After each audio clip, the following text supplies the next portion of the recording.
मनुष्य का स्वभाव है कि जब वह किसी पर अत्यधिक भरोसा करने लगता है, उसे प्रेम करता है और उसी पर निर्भर हो जाता है, तब यदि वह व्यक्ति उसे छोड़ दे, धोखा दे या उससे दूर हो जाए तो उसका हृदय टूट जाता है।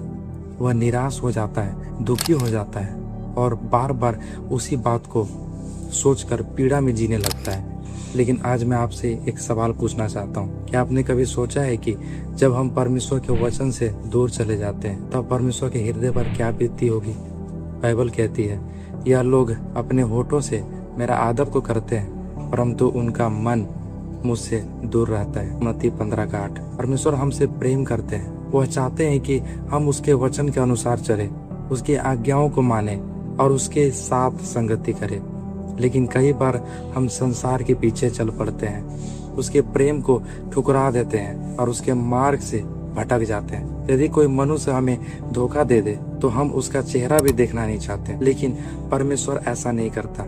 हम चाहे कितनी ही बार गिरे, चाहे कितनी ही दूर चले जाएं, वह फिर भी हमें पुकारता है। यिर्मयाह 31:3 में इस प्रकार से लिखा हुआ है, मैंने तुझसे सदा प्रेम रखा है, इसलिए मैंने अपनी करुणा को तुझ पर बनाया रखा है। उड़ाव पुत्र की कहानी अब यही सिखाती है कि जब पुत्र घर छोड़कर चला जाता है तब भी पिता उसकी राह देख रहा होता है, और जब वह लौट आता है तो पिता ने उसे दंड नहीं दिया बल्कि गले से लगा लिया।